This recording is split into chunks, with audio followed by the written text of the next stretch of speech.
En este momento ya tenemos adquiridos 10 valores de espesor adquiridos con el vernier y hemos obtenido la siguiente cantidad de lecturas. Muy bien, hemos llegado al punto de que hemos calculado el promedio de estas 10 tomas de espesor de manera análoga.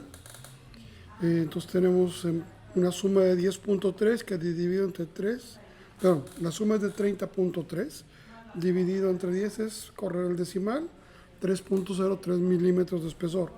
La zona donde se tomaron las medidas es de esta esquina que está señalada y es esta área la que vamos a utilizar para medir. Entonces yo voy a preparar el instrumento para tomar una medición.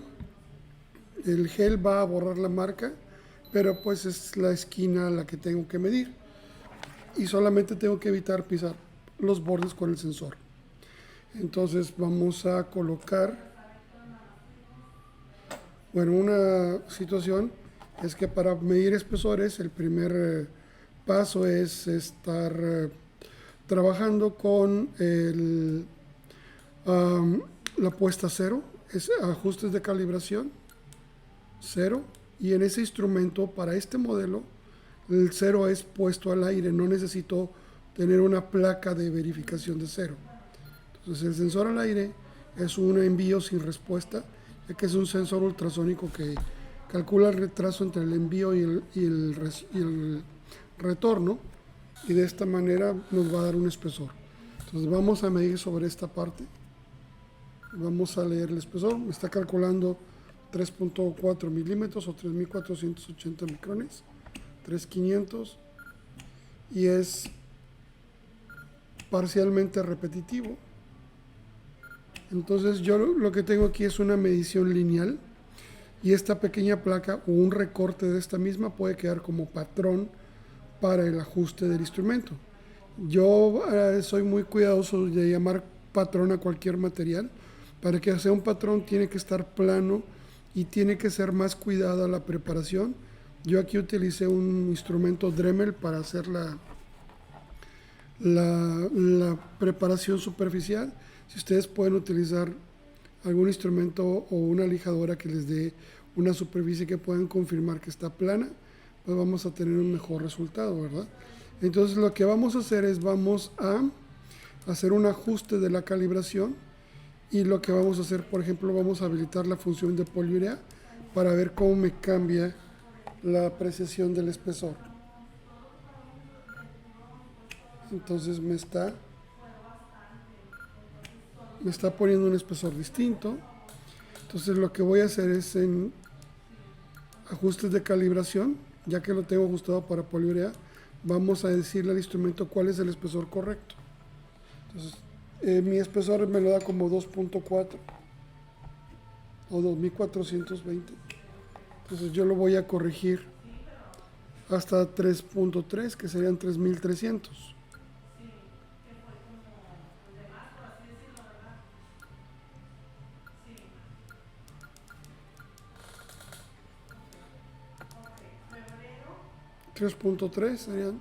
Esa sería la cantidad, lo valido y ahora vamos a validar.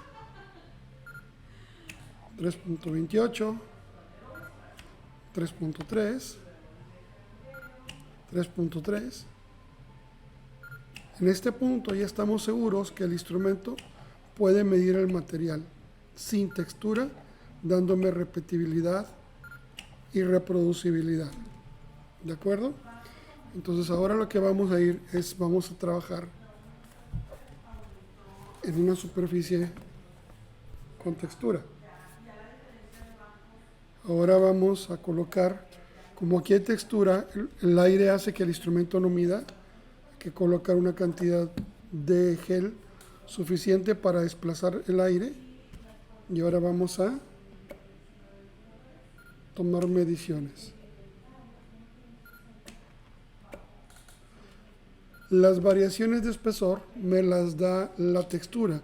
En esta porción la textura fue destruida con un abrasivo y se alisó la pieza. Entonces la diferencia que estamos viendo entre las lecturas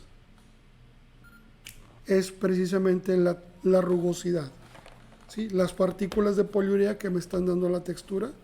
Si yo tengo una duda, regreso.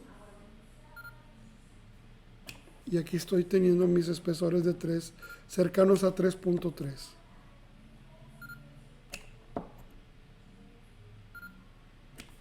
¿De acuerdo?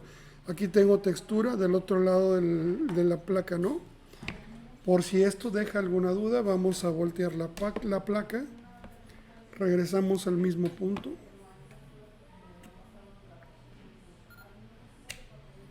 Y ya tenemos nuestros resultados cercanos a 3.3.